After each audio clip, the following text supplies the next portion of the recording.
face à vous. Soyez vigilants pour l'instant. Le patrouilleur, les services de secours sont partis à la recherche de ce véhicule. Pour les gendarmes du peloton motorisé de Chana, il y a urgence. Il y a risque de collision mortelle. Deux voitures de la gendarmerie roulent côte à côte à vitesse réduite, à l'affût du véhicule qui devrait arriver face à eux. Mais après plusieurs kilomètres, aucun contresens n'est à signaler. Alors qu'ils arrivent à la barrière de péage de Vienne, les gendarmes repèrent 7 voitures blanches garées sur la bande d'arrêt d'urgence. Ils décident d'inspecter le véhicule. Au volant, un cinquantenaire. Bon monsieur, mettez vos mains en évidence là. Les mains, les mains. Vous faites quoi là? C'est de l'autre côté. C'est Christophe, le lieutenant du peloton, qui dirige le contrôle. Vous avez consommé un petit peu d'alcool monsieur, hein? Ça se sent, hein? Ok, vous êtes rentré où là? Sur l'autoroute? Vous êtes rentré où? À Chana? Oui, voilà. Vous êtes rentré à Chana? Je suis arrivé là, et du coup, Vous n'avez pas d'argent? Voilà. D'accord, vous n'avez pas d'argent. Et donc, du coup, je suis rentré là. Et là, vous étiez un peu fatigué, donc vous avez commencé un peu... Voilà, vous endormir. D'accord. Là, tranquille. En clair, l'homme n'avait pas d'argent pour payer le péage. Il reconnaît s'être garé, mais pas d'avoir roulé en contresens. La voiture est stationnée sur le parking du péage. Elle restera garée jusqu'à nouvel ordre.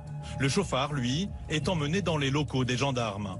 Il va devoir s'expliquer, mais avant cela, Ici, dans la petite de tout, s'il vous plaît.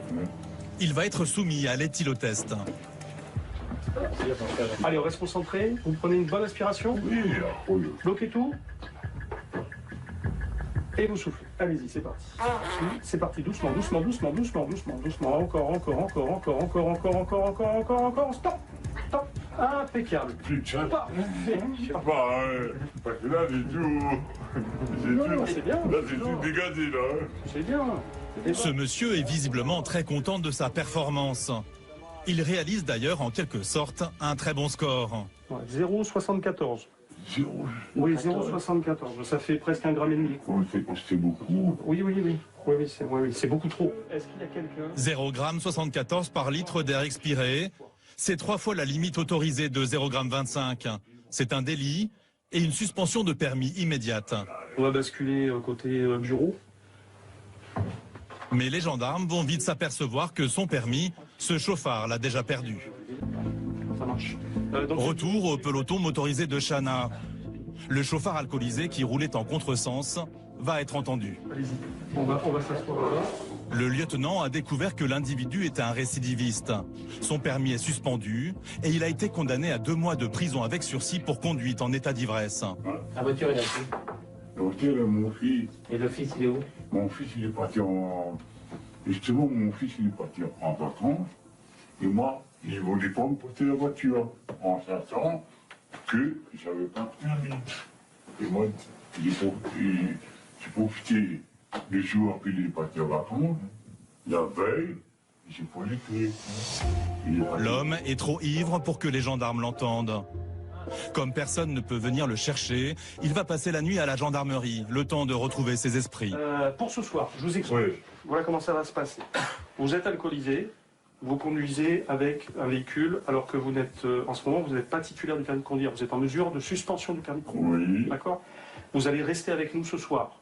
J'ai pas déconné des fractions, moi. Ah, vous avez pas commis une infraction. Vous conduisez un véhicule sans être titulaire du permis de conduire à l'heure actuelle, mais c'est pas une infraction pour vous. C'est pas une infraction. Et l'alcool non plus? Oui, mais quand vous m'avez arrêté, oui, j'étais pas au volant, j'étais pas... D'accord. J'étais garé tranquille dans la voiture. Oui, tout à fait, oui, bien sûr. L'homme est ivre, mais lucide quant à sa ligne de défense. Il plaide le pas vu, pas pris. Quand les gendarmes l'ont interpellé, il était à l'arrêt, moteur coupé. D'après lui, rien ne prouve qu'il conduisait. Si je rentre chez moi maintenant, Bien sûr, oui. qui va monter? Qui va monter? Oui, monsieur. Qui va monter? Qui va mon officier rentrer chez moi maintenant? Calmons-nous, monsieur. Donc ce soir, on va se reposer, tranquillou. Oui, je vais reposer chez moi. Non, chez vous, c'est Voilà. Non, j'ai pas connu de délit. D'accord. J'ai pas connu de délit, monsieur, excusez-moi. J'étais garé, c'est un endroit, c'est vous. Vous n'êtes pas alcoolisé, là? Si, alcoolisé, oui. Ah, d'accord. C'est un de je suis alcoolisé. Voilà. Mais Ça ne suffit pas, ça. Mais ce soir, je reste pas là, moi. D'accord. Ah non, impossible, hein, parce que je reste pas là. Les gendarmes ne sont pas d'humeur à tergiverser. Vous récupérez vos esprits, vous allez vous reposer ce soir, parce que je ne peux pas vous laisser repartir, c'est pas possible. À la vue de la cellule de dégrisement, l'homme prend peur et s'énerve de plus belle. Mais je rentre pas là-dedans, moi. Ah non, fermé. Oh. Monsieur, il n'y a pas le choix. Allez, monsieur, venez. Non, on discute dehors. Les gendarmes sont obligés de se mettre à plusieurs pour le calmer et éviter qu'il se blesse. Avec la force. Non, c'est pas la force. Allez, vous venez. Monsieur, venez Allez. vous asseoir 2 minutes. Asseyez-vous. Allez. Venez vous asseoir 2 minutes. Il a été fouillé ou pas? Vous êtes alcoolisé. Là, vous êtes, Allez, vous enlevez la veste. vous êtes alcoolisé. Ouais, Vous avez j'avais besoin demandé. de vous reposer et de reprendre vos esprits. Ah, avec la force. Non, pas Avec la force. Avec la force. Le t-shirt, c'est bon. Gardez-le. Non, j'enlève. J'ai envie d'enlever, j'enlève. Si vous voulez. Non. Vous le gardez. Si je vais le mettre après, je me mets pas. Pour éviter d'en arriver là, le lieutenant se fait enfermer quelques minutes avec le récalcitrant, de façon à l'apaiser. 10 minutes plus tard, Allez, on va éteindre la lumière. il ressort, C'est pas été encore le chauffard s'est endormi. Non, mais par contre, il faudrait éteindre la lumière. Pour les gendarmes, en revanche, pas question d'aller se coucher, malgré l'heure tardive. Nous, on va essayer de déterminer s'il était au blanc ou pas. On va essayer de récupérer les caméras de vidéo protection qui va sur la plateforme pour essayer de déterminer si quelle était en fait sa manœuvre et depuis combien de temps il était là et s'il était vraiment au volant avec l'alcoolémie. Le lieutenant espère que la nuit portera conseil et qu'une fois à jeun et maître de ses esprits, le chauffard avouera son contresens. Le lendemain matin, les forces de l'ordre ont récupéré auprès de la société d'autoroute les images de vidéosurveillance de la nuit précédente. Des images sans équivoque. Donc le dernier véhicule arrive, il va faire des appels de phare là, c'est ébloui. Et on voit les 2 véhicules qui arrivent chacun sur une voie de circulation, donc un dans le bon sens et un dans le mauvais sens. Donc celui-là est dans le mauvais sens. Là il est en train de faire demi-tour, il revient dans le bon sens. Il est là, il est sur la bande d'arrêt d'urgence.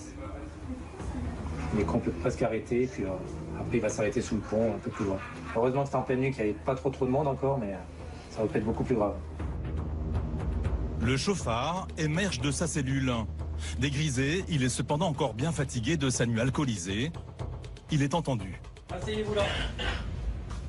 Alors, avez-vous conscience d'avoir mis des personnes en danger en conduisant sous l'empire d'un état alcoolique et avec un permis suspendu en ayant fait un contresens sur l'autoroute? Oui, je le reconnais. Oui. Et qu'est-ce que vous en pensez? J'ai réfléchi, c'est comme grand. Et même très grave pour ce récidiviste. L'homme sera convoqué dans 2 mois au tribunal correctionnel de Vienne. Il risque de la prison ferme et une amende de plusieurs milliers d'euros.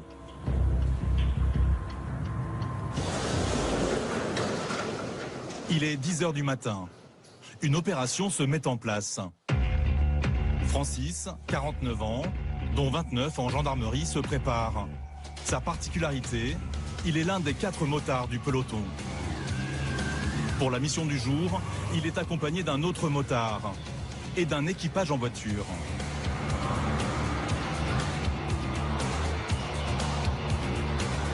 Le plus grand fléau sur les routes de France, c'est la vitesse. Alors l'une des missions premières des forces de l'ordre, c'est la chasse aux fous du volant. Direction l'autoroute A7. Les gendarmes se mettent en place sur un tronçon limité à 110 km/h. Ils ne vont pas attendre bien longtemps pour constater un premier excès de vitesse. Posté à quelques kilomètres en amont, Laurent. Il traque les vitesses excessives avec ses jumelles à visée laser et renseigne les motards. BMW noir 161. BMW noir. Ok. La voiture noire passe devant les motards qui la prennent immédiatement en chasse. 161 km/h au lieu de 110, c'est 50 km/h au-dessus de la vitesse autorisée. Rétention de permis assurée.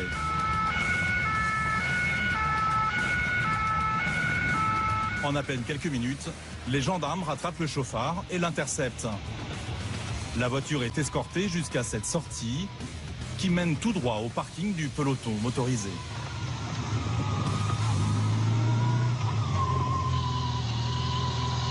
sécurisation aussi. C'est la voiture à mon oncle, je vais juste appeler mon oncle pour la carte. Oui. Donc vous êtes pris à la vitesse, monsieur? Oui. Vous le savez? Je le sais. Vous pensiez être à combien? Je sais pas du tout. Je sais pas. 161 pour 110. 110 alors de l'assurance. Mais le jeune homme poursuit son appel et ne semble pas perturbé plus que ça par son interpellation. Il a même le sourire quand il annonce à son oncle qu'il vient d'être contrôlé avec sa voiture à 161 km/h. Là, c'est rétention immédiate du permis de conduire. À partir de maintenant, vous n'avez plus le droit de conduire. À partir de maintenant. Le jeune homme ne conteste pas l'infraction. Il faut dire que ce n'est pas la première fois qu'il perd son permis. J'ai eu des soucis pendant. Pareil? Ouais. Vitesse aussi? Apparemment, ça s'appelle le son. Comment? Apparemment, ça s'appelle le son. Le récidiviste ne se départit toujours pas de son sourire, une réaction inappropriée pour Francis. Ça l'inquiète pas. Non, non. Peut-être pas compte, ça. Il va plus pouvoir rouler. Alors, réaction blasée ou sourire nerveux? Ah, c'est pas les sourires, ils font leur métier aussi. Bon, c'est notre sécurité, hein. On va aller avec mon petit frère. C'est lui qui va conduire à notre place. Les motards passent le relais à leurs collègues pour la suite du contrôle et repartent se positionner sur l'autoroute. Pour eux, un contrevenant chasse l'autre. À peine le temps de se remettre en place, un nouvel excès de vitesse est signalé. Non, passe devant, j'en ai vu encore. Et pas par n'importe quel véhicule. Une voiture de course. Ferrari gris 137. Ferrari gris 137. Gris clair ou gris foncé? Il doit pas en avoir 40 000. Quelques secondes plus tard, le bolide gris clair passe devant eux. Francis et son collègue accélèrent fort à la poursuite du pilote qui a eu le pied un peu lourd.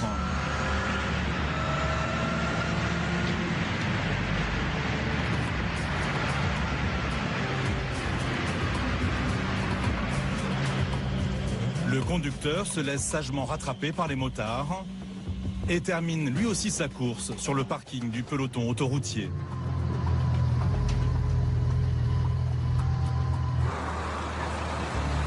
Où êtes-vous, monsieur? De Saint-Raphaël, je viens de récupérer le véhicule.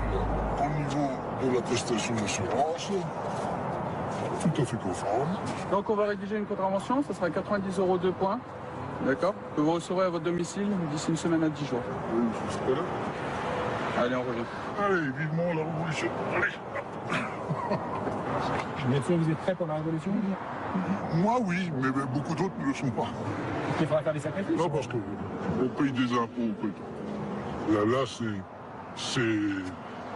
c'est du racket. C'est du racket sur une autoroute. Dans une autoroute, dans une descente très large, avec peu de circulation, excusez-moi, et après on passe à 130. Et avant, on était à 130, vous voyez 130, 110 devant 2 km et 130. Allez, c'est pas grave. Ce n'est pas grave, la révolution attendra donc encore un peu. Vous pensez que c'est scandaleux d'être verbalisé pour la vitesse? Ouais, pour ça, avec ce genre de véhicule, on fait attention. On ne prend aucun risque, mais vraiment aucun risque. Je vous assure, aucun risque.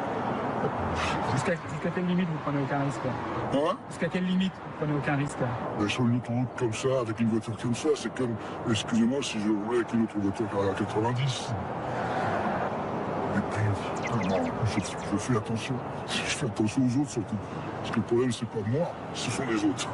Et il y a des bons conducteurs et il y a, malheureusement, vu l'âge, il y a beaucoup de mauvais. Voilà. Cet entrepreneur à la retraite tente maintenant d'émettre un doute sur la fiabilité des radars. Comment? Oui. Ah, ils sont vérifiés tous les ans, donc il n'y a pas de souci. Bon. Il n'y a pas de voiture pour augmenter la vitesse.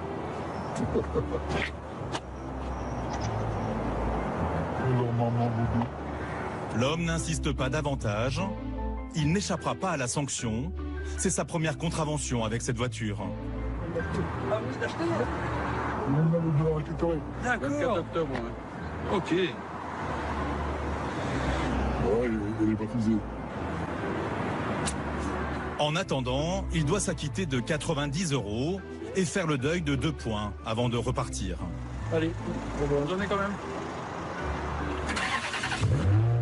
Du coup, et certainement pour faire bonne figure devant la maréchaussée, l'homme repart piano sur son monstre mécanique de 400 chevaux et fait jouer, tout en sourdine, la petite musique de son moteur V8. Il en est un autre qui a l'humeur musicale ce matin.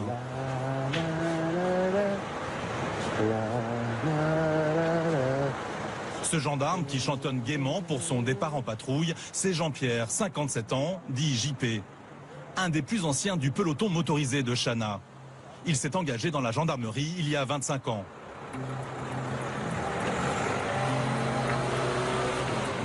Aujourd'hui, il fait équipe avec une jeune recrue du peloton. JP va lui faire bénéficier de son expérience. Ralenti, tu te mets là, sur le zébra. Et pas de doute, le patron, c'est lui. Là, avance là. Avance. Stop. S'ils sont à Chana, on le voit là. Si on le voit là. Tac. L'équipage se positionne sur une bretelle d'accès à l'autoroute pour une mission bien précise. Alors on nous signale une 306 blanche, donc dans un drôle d'état puisqu'elle n'a pas de capot à l'avant. Et le conducteur ferait des zigzags, soit il serait au téléphone, soit il y a d'autres raisons, mais bon là on ne sait pas. Bon là il devrait pas tarder à arriver. Quelques minutes de patience, le véhicule signalé est en vue. C'est censé intervenir ? Non, c'est bon, tu peux y aller. La voiture blanche sans capot passe devant eux.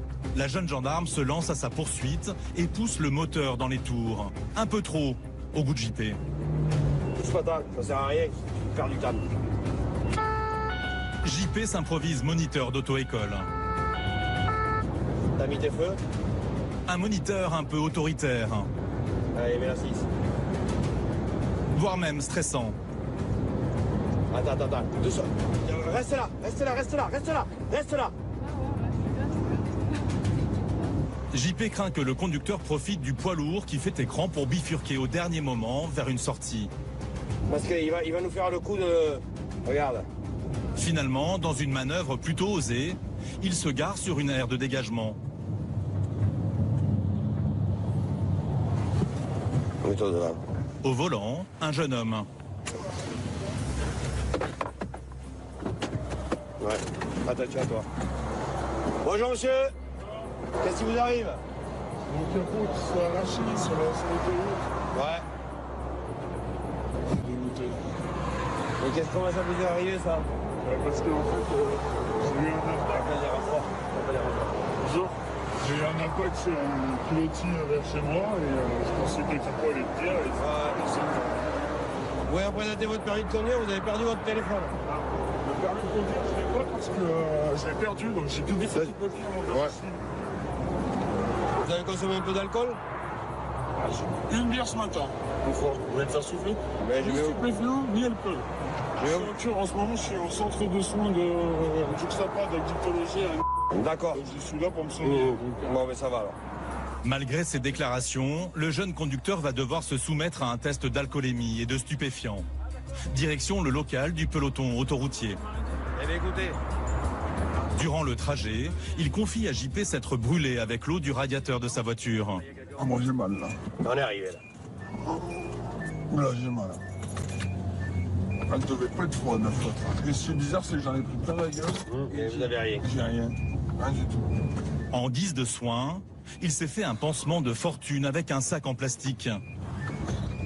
Ça, c'est en train de cuire. Là, la priorité, c'est l'eau. Ah ouais, on va vous y mettre de suite. Dès son arrivée à la gendarmerie, le jeune homme téléphone à sa mère. En fait, ils m'ont arrêté. Et pile au moment où je tombais en panne, donc en fait, limite, ça m'arrange. Donc là, comme je me suis brûlé, ils vont me soigner. Ok.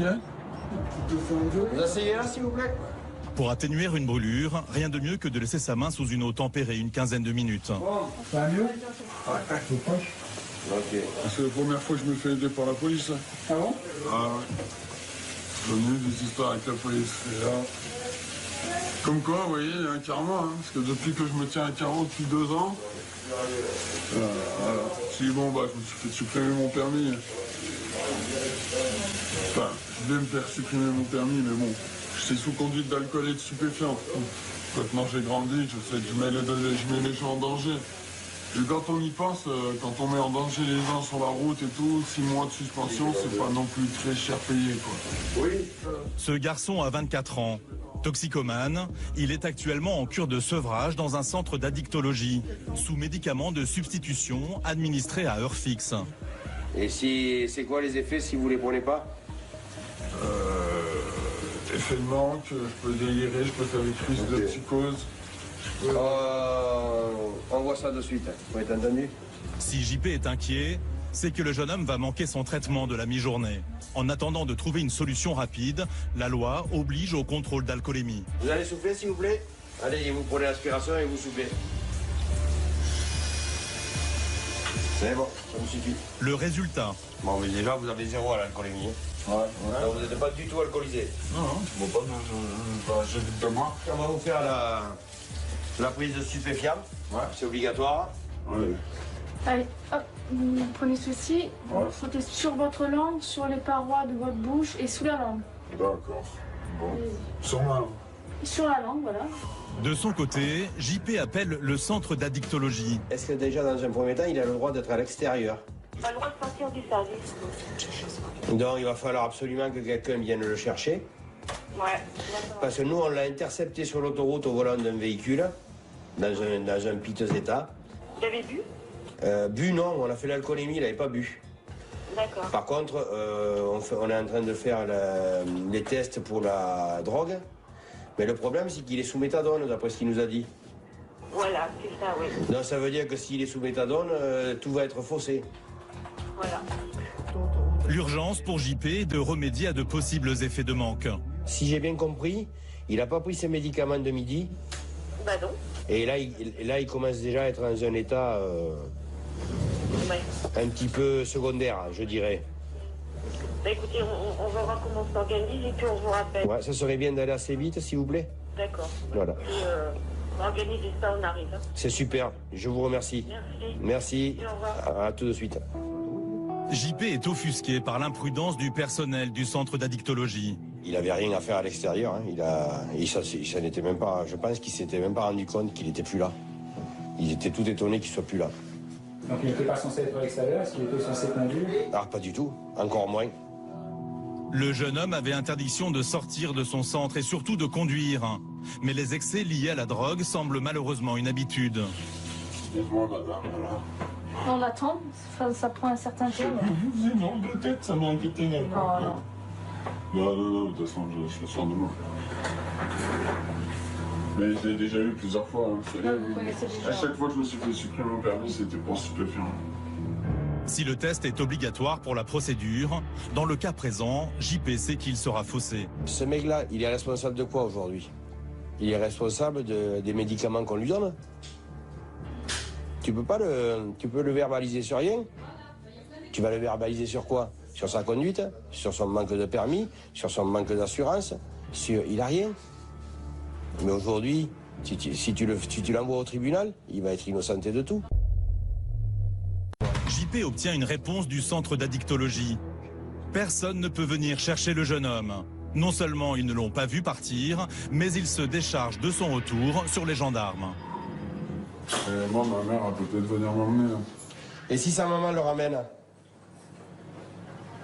Ouais. Appelez-moi votre mère, je vais lui parler, moi. Passez-moi votre maman. Allô? Ouais, le gendarme, il veut te parler. Allez. Allô? Alors, je viens d'appeler l'hôpital. Bon, dans un premier temps, il devait le récupérer. Et il ne le récupère pas. Parce qu'il faut la ramener là-bas. Mais nous, on n'a pas la possibilité de le faire. Est-ce qu'il y aurait possibilité, vous, que vous veniez le chercher au peloton autoroute à Chana et le ramener à la Psy 14, là où il était au départ?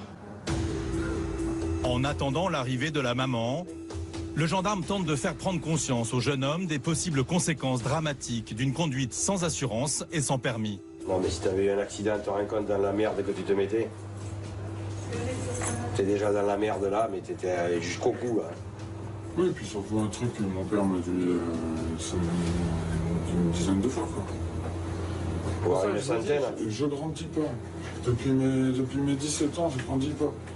Je prends rien. Je prends rien de mes leçons. Cette drogue, elle me diminue, j'en ai bien le cul. Moi, quand je vais m'en sortir, franchement, je vous jure, je vais m'investir dans des associations pour ça. C'est un truc qui me tient à cœur parce que ça vous rend gogol pour de vrai. Je vous jure, ça vous rend gogol pour de vrai. Il n'y a pas un sentiment de gâchis de gâchis? Ouais. Un truc de fou. Et c'est les gens dans les centres, les plus vieux que moi, qui m'ont fait ce choc comme ça. Parce que je vois des gars de votre âge qui n'ont rien. Ils n'ont rien. Ils n'ont rien fait de leur vie. Et moi, je peux pas. De toute façon, je l'ai déjà dit. Hein, à la base, j'avais dit à mes 24 ans. Eh oui, mais après, on repousse toujours. Ouais, mais si à mes 30 ans, ça sera trop tard. Moi, j'ai une il faut que tu... C'est maintenant, c'est dans l'année. Je le fais pour moi, mais après le truc... Non, pour tes parents surtout. T'as vu dans quel état ils sont? Pour moi et ma mère. Vous savez que ça me rendrait tout l'argent que j'ai dépensé dans le truc. Vous achèteriez une BMW. Mais bien plus que ça, je vous jure. Je vous jure. Et puis aussi, j'ai eu des dettes envers des dealers que mes parents m'ont effacé. Mes parents, je leur dois 8 000 euros. Combien? 8 000. Parce qu'ils ont le cash complet, ces gens-là, ils viennent menacer votre famille et tout. Enfin. Vous savez, de parler de la drogue et tout, je le fais à chaque fois, vous savez pourquoi? Parce que depuis que j'ai compris ça avec les psychologues et tout machin, je l'exorcise et ça me fait vraiment du bien. Vraiment du bien. Mais moi, tu sais ce que j'espère aujourd'hui? C'est que le fait qu'on t'ait arrêté, que ça te fasse arrêter. J'espère pour toi. Et pour tes parents surtout. La mère du jeune homme est arrivée. Bonjour. Bonjour. Bon, tout à l'heure, s'il te plaît. On y va? Ben oui. Merci, au revoir. JP est loin d'être insensible au cas de ce jeune homme. Je suis le père d'un gamin qui a le même âge que lui et je m'imagine dans sa situation et je me dis que les parents ils doivent vivre des moments effroyables, quoi. Et c'est vrai que ça, quelque part ça me touche un petit peu parce que tu te dis que tu pourrais être dans cette situation-là, quoi. Voilà. JP et ses collègues sont des professionnels de l'intervention. S'ils sont parfois touchés par des situations auxquelles ils sont confrontés, ils ne se laissent pas pour autant submerger par leurs émotions. À l'inverse, ils ne sont pas désabusés et veillent à accomplir leur mission sans faillir. L'autoroute A7 est le domaine d'action privilégié des gendarmes du peloton motorisé de Chana. Ils veillent sur une portion de bitume de 38 km. Les hommes et femmes qui y sont affectés sont des spécialistes de la lutte contre les infractions routières. En 2018, ils sont intervenus 651 fois sur leur secteur. Alcool, vitesse, imprudence, les accidents sont fréquents. Il est 18h. David et Ludovic, deux jeunes gendarmes, partent en patrouille. Direction l'A7 pour un contrôle vitesse. Postés à l'abri des regards, jumelles laser en main, ils traquent les mauvais comportements routiers. Au bout de 10 minutes, un appel téléphonique du centre opérationnel interrompt la mission. Oui, Benchana. Le gendarme opérateur du 17 met en relation David avec un conducteur qui roule actuellement sur l'autoroute. Il dit avoir été percuté par un camion. Attendez, monsieur, s'il vous plaît, arrêtez de crier et expliquez-moi calmement parce que je comprends pas ce que vous dites. Vas-y, vas sur la 7. C'est un camion qui vous a percuté? Et vous êtes en train de le suivre? C'est quoi votre voiture? 406 grise claire. Le conducteur de la 406 gris clair a noté sa position. David et Ludovic ne sont pas très loin de lui. Ils s'engagent sur l'autoroute. Quelques minutes plus tard, sur la voie de droite, 406 à droite, c'est pas ça? le conducteur fait de grands signes aux gendarmes afin de manifester sa présence. Il fait le con aussi. Il ne suit plus le camion, mais le précède. Le camion le colle dangereusement.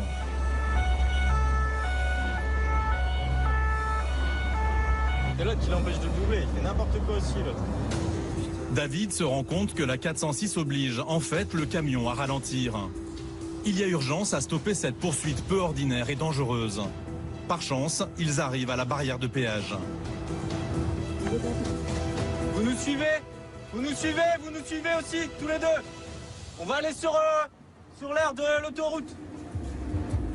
Je peux pas le taper dessus là, parce qu'il a l'air bien énervé. Ouais. Dans la 406, le conducteur semble effectivement bien agité.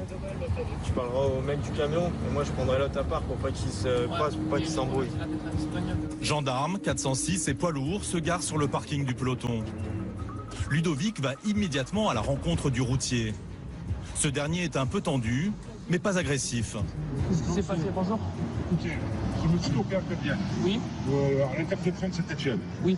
Qu'est-ce qu'il fait? Il arrive et tout le monde sert à droite pour rentrer parce qu'il y a les bouchons là-bas. Lui, c'est devant moi, il traîne, il veut s'enquiller au dernier moment. Je klaxonne. Et à un moment, il a paniqué, qu'est-ce qu'il a fait? Il est rentré dans une voiture à droite.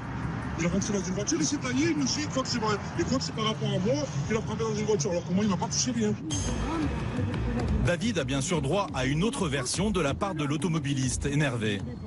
Il m'a tapé comme ça, moi j'ai tapé l'autre monsieur, c'est un vieux, un ancien, un personne âgée, je sais pas qu'est-ce qu'il est arrivé. Lui, il peut plus. Ce conducteur affirme avoir été percuté par l'arrière par le camion, ce qui aurait eu pour conséquence de le propulser dans la voiture devant lui. Et cela fait 20 km qu'il prend tous les risques pour stopper le poids lourd afin de se faire justice. Vous me dites, mais comme ça, il faut pas laisser, parce que si je laisse le partir, il va tuer des gens, il voulait me tuer. Oh, j'ai 3 gamins, depuis 90, j'ai 30 ans de conduite, j'ai jamais fait comme ça. C'est la première fois. Il m'a tapé exprès. C'est pas normal, ça c'est un mec qui tue les gens sur la route. Okay, on va voir ce qu'on va faire, restez là, respirez, calmez-vous. On va voir ce qu'on va faire avec lui. David va maintenant entendre le routier. Dit qu'il a pas trop. Vous l'avez percuté ou pas? Non, je l'ai pas touché moi. Comment ça se fait qu'elle est dans cet état-là? Regardez, sa voiture, elle est choquée à droite. D'accord. Et moi, où c'est qu'il est choqué? Et donc lui, comment il aura fait ça? Il a frappé une voiture, il s'est taillé. C'était lui qui a frappé la voiture? En fait, il s'est rabattu sur une voiture, il a frappé. Et la femme, elle est sortie, lui, il s'est taillé. Il est venu se coller à moi pour pas faire le constat avec la dame. Alors que moi, il m'a pas touché à moi. C'est compliqué. Il y en a un qui dit quelque chose, l'autre qui dit autre chose. Commence à voir le vrai du faux. D'autant plus compliqué que chacun a l'air sincère. Mais force est de constater qu'il n'y a aucune trace de choc sur le flanc droit du camion. Ce qui devrait être le cas s'il a bien percuté la voiture grise. En revanche, l'état du pare-choc de la 406 fait plutôt penser à un choc frontal. Mais l'homme n'en démord pas, il serait la victime. Je suis un chauffeur routier et je connais, hein. Non, il a fait volontaire. Vous voulez me tuer? C'est 44 tonnes. 44 tonnes, hein. C'est pas 2 tonnes ou 3 tonnes, hein. T'as 44 tonnes. Des mecs comme ça, il faut qu'ils enlèvent le permis, carrément. Alors monsieur, comme le monsieur, on va vous faire souffler. Allez-y. Parfait. Les deux conducteurs ont un taux d'alcoolémie négatif. La tension, elle, ne cesse de monter, notamment chez le conducteur de la 406. Surtout qu'il y a maintenant confrontation des deux versions. Il a tourné tout à gauche pour qu'il me tape moi avec la remorque. Il m'a tapé avec la remorque. Quel côté? Avec la remorque. Quel côté je t'ai tapé? Eh ben regarde la voiture. Mais là, mais regarde la voiture. Mais le choc, la voiture, il a fait comme ça. Ah, mais le choc, il est où? De ce côté alors. Je t'ai tapé de ce côté. Il est où? Tu m'as tapé. Dialogue de sourds. Le routier préfère couper court et s'éloigner. J'ai mis 12 points, moi. Vous voyez. T'as tes 12 points, toi? C'est pas grave, c'est pas grave. J'ai mis 12 points, moi. Excuse-moi, mais je te lâche pas. Ah, je te jure, je te lâche pas. Parce que là, j'ai 3 gamins, je suis père de famille. Dans ce genre de situation, là, comme il n'y a pas de dégâts corporels, c'est que du matériel, il n'y a pas d'alcoolémie. Donc là, en fait, ils vont gérer ça entre eux. Ils se sont échangés les plaques d'immatriculation. Donc après, ils voient ça avec leur assurance et puis c'est plus à nous de gérer ça. Après 45 minutes d'éructation et de menaces en tout genre, chacun est finalement reparti bien sagement de son côté. Les gendarmes sont les garants de l'ordre et du respect de la loi. Au peloton motorisé, pas une journée ne passe sans son lot de contrôles. Car malheureusement, les individus dangereux n'ont pas fini de sévir. Oh, doucement! Lors de contrôles comme celui-ci, les gendarmes sont en première ligne.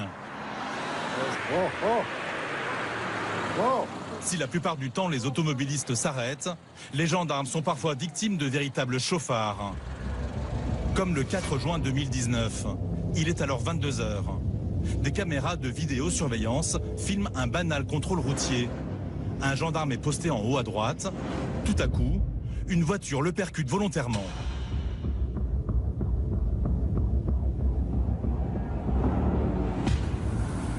Ce gendarme, nous l'avons retrouvé. Il a 55 ans. J'aurais pu y passer.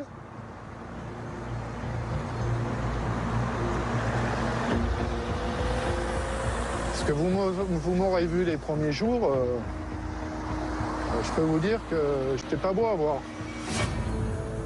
Après 4 semaines d'hospitalisation, ce rescapé a accepté de revenir sur les lieux du drame. Non sans une certaine angoisse. Sur ce rond-point, il a failli perdre la vie. J'étais ici, je passe des voitures, et j'en vois une arriver rapidement, là-haut. Je me suis avancé pour essayer de lui dire de se garer correctement. Et c'est là où lui, il n'a pas eu le temps d'attendre que j'arrive, qu'il vient sur moi. Et moi, j'ai pris la décision de me mettre sur ma droite pour l'éviter. Et manque de peau, il vient sur moi. Donc le réflexe que j'ai eu bêtement, c'est le réflexe, hein, de mettre mes mains devant le capot. Bon, il m'a tapé, hein, et j'ai tourné et je suis tombé sur la tête et le dos, juste là. Donc à peu près 13 mètres, hein, d'après ce qui a été mesuré. Donc voilà. Le choc a été extrêmement violent. Par miracle, le gendarme est sain et sauf, mais tout de même très amoché, son bassin est fracturé. Les premiers gestes que j'ai eus, c'est toucher mes jambes parce que j'avais mal au bassin. Oui. Après la main derrière la tête parce que j'avais pris un coup. Oui. Ça saignait. Il y a un médecin qui passait par là, m'a fait les premiers soins, plus ou moins. La justice ouvre une enquête pour tentative d'homicide et recherche le conducteur qui a tenté d'écraser volontairement le sous-officier de gendarmerie. Par chance, une autre caméra de vidéosurveillance, installée quelques mètres après le lieu de l'impact, a pu filmer sa plaque d'immatriculation. Le chauffeur est ainsi identifié. Le gendarme, lui, reste très choqué. Je voudrais savoir. Qu'est-ce que vous voudriez savoir? Pourquoi il a fait ça? Alors d'après lui, il dit il a eu peur, il avait bu, il avait peur de s'arrêter. Peut-être, je veux bien le croire. Mais alors pourquoi après aller brûler sa voiture? Je sais pas, vous foncez sur un gendarme, tout, bon ben vous arrêtez pas, ben, vous allez vous cacher, vous n'allez pas brûler votre voiture.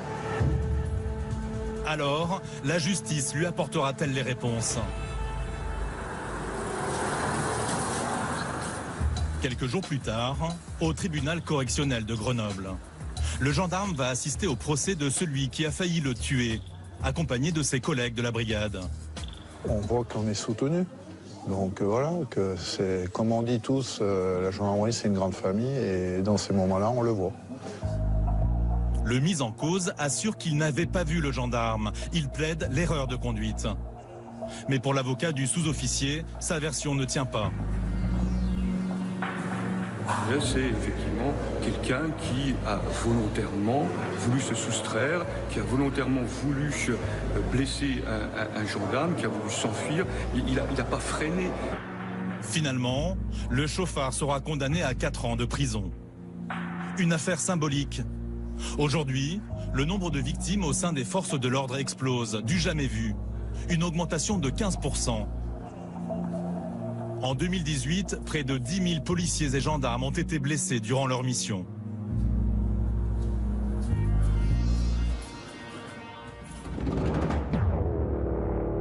Nous sommes samedi soir. Les gendarmes du PSIG, le peloton de sécurisation et d'intervention de la gendarmerie, sont appelés en renfort par des collègues de la brigade de Roussillon. Une bagarre vient d'éclater dans un village à quelques kilomètres de là. Il y a un bal qui apparemment se termine mal puisqu'il y a la présence de 200 personnes et a priori de nombreuses bagarres. Et on va renforcer la patrouille de Roussillon puisqu'il n'y a que 3 personnels pour le moment pour gérer ces bagarres. Stéphane est officier et lieutenant. Il est le patron du PSIG de Vienne. Gendarme d'expérience, il est rompu à tout type d'intervention. 3 gendarmes face à une foule potentiellement agressive. Il y a urgence. Il y a des blessés ou pas? À tout de suite. Quelques minutes plus tard, le PSIG arrive sur la place du village. Le profil des assaillants est plutôt surprenant. Il s'agit de jeunes gens, pour la plupart mineurs. Je sais pas où sont 200 personnes. On s'est groupés. Marine, gendarme de la brigade de Roussillon, vient à la rencontre du PSIG. Ils sont derrière, c'est ça? Vers là-bas, ouais. Ils sont dans la salle de là et devant la Et pourquoi ils se bagarrent alors? Enfin,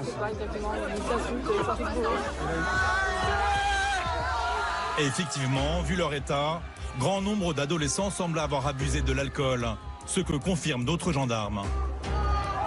Bonsoir. 350 et ça dure jusqu'à 3h du matin. Ouais, mais là, il faut arrêter. Là, il faut se foutre sur la gueule de tout à l'heure. Là, il faut les... Ouais, mais là, il faut que ça s'arrête d'une manière ou d'une autre.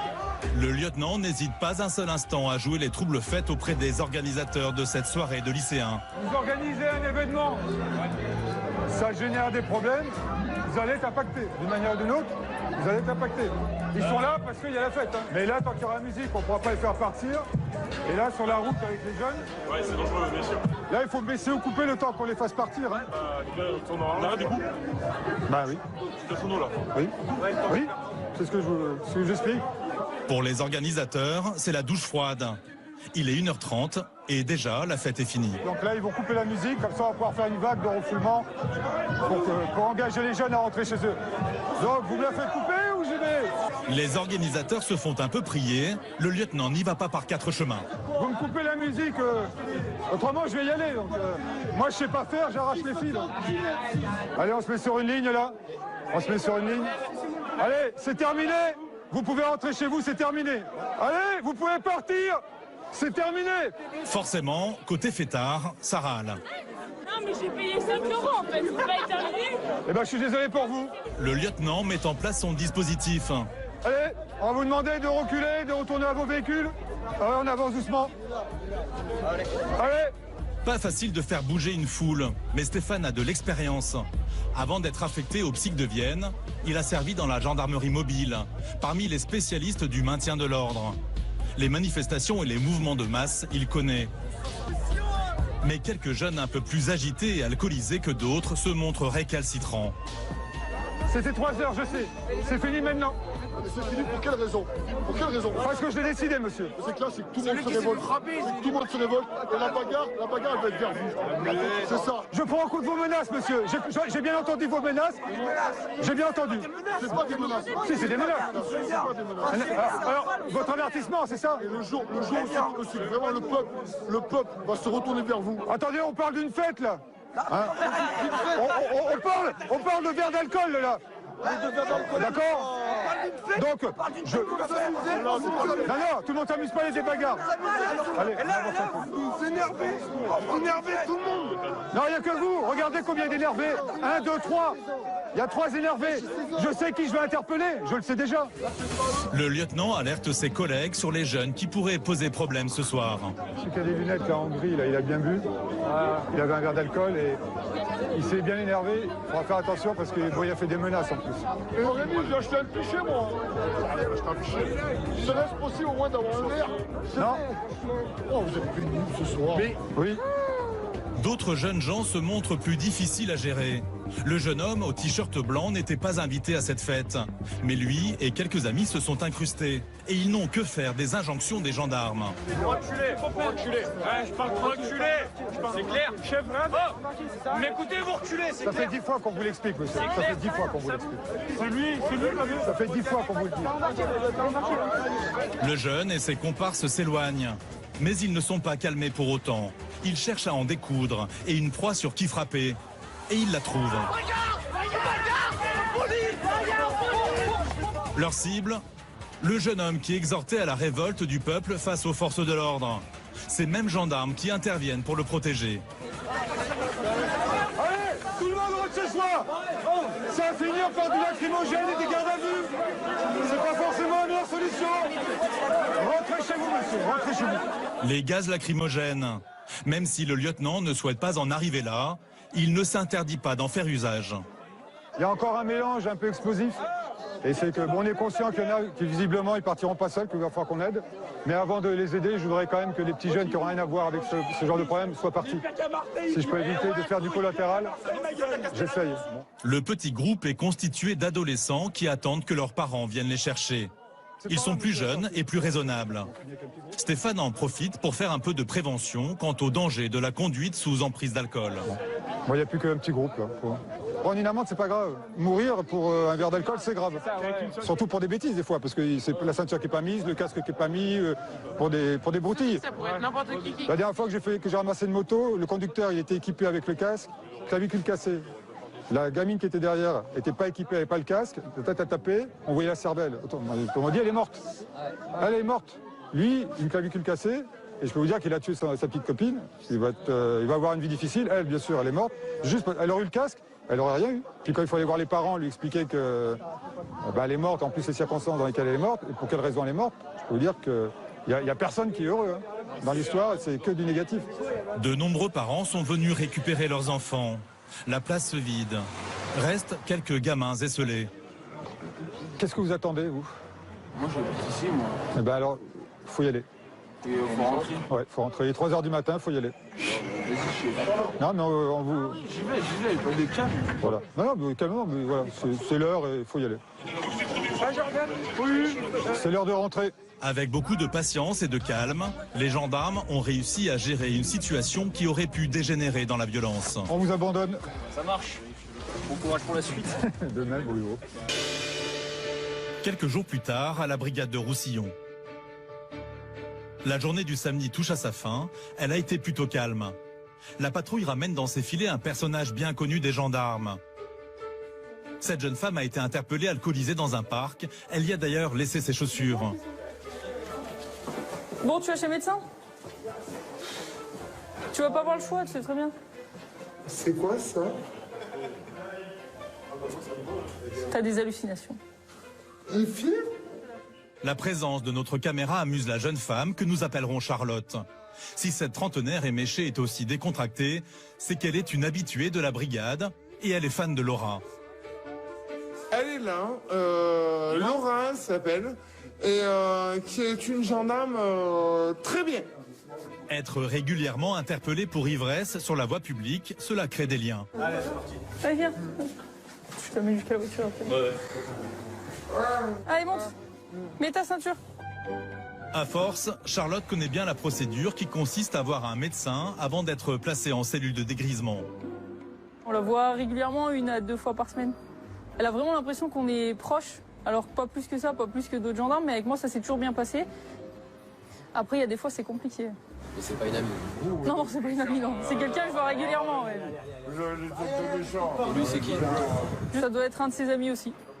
L'ami en question, c'est un SDF, compagnon du jour de la jeune femme. Ils se sont rencontrés l'après-midi même. C'est une femme un peu perdue qui a perdu ses enfants, on lui a enlevé ses enfants, qui s'est séparée et qui a tout perdu en fait, qui a plongé dans l'alcool et qui a plus que ça maintenant pour... Il est quand même tôt, il doit être 4 heures là. Ça fait tôt quand même pour attaquer l'alcool. Retour des urgences pour Charlotte, un peu moins joviale à présent. Viens souffler. Maman, je refuse. Je refuse. Oh. Mais c'est un délit de refuser de se soumettre. C'est pas grave. On va pas te mettre ça en plus. Mettez tout ce que vous voulez, moi ça. Allez, on te fait souffler. Non, à chaque fois, faut arrêter les conneries. Non. Pas. Charlotte est placée en dégrisement, le temps de retrouver ses esprits. T'as rien sur toi? Pourquoi tu fais ça? Allez, tu veux pas souffler? Un petit tour au dodo. À tout à l'heure. Laura n'est pas insensible au déboire de cette jeune femme. Ça fait de la peine. Ça fait de la peine? Bon, c'est une pauvre personne, oui. Ce serait un peu malheureux de voir une personne qui est obligée de plonger dans l'alcool pour résoudre ses problèmes. Ça fait jamais plaisir. Hein. Et vous en voyez souvent des gens comme ça? Régulièrement, quand même. C'est un peu la misère sociale. Ah, mon Dieu. Il est particulièrement... Derrière la porte de sa cellule, Charlotte fait entendre sa voix. Qu'est-ce qu'elle raconte? Bon, elle lance des injures parce qu'elle nous entend dans le couloir.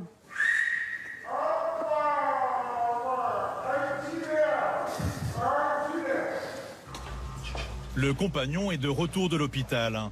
Il a droit au même traitement que sa nouvelle amie, sa nouvelle passion même, car il l'a dit aux gendarmes, il est amoureux. Seulement, il y a un problème. Allez, à tout à l'heure, monsieur. Franchement, si vous avez une cigarette qui tombe... Là, on n'en a pas. Pensez à moi. Très bien, on pense à vous. On pense très fort à vous.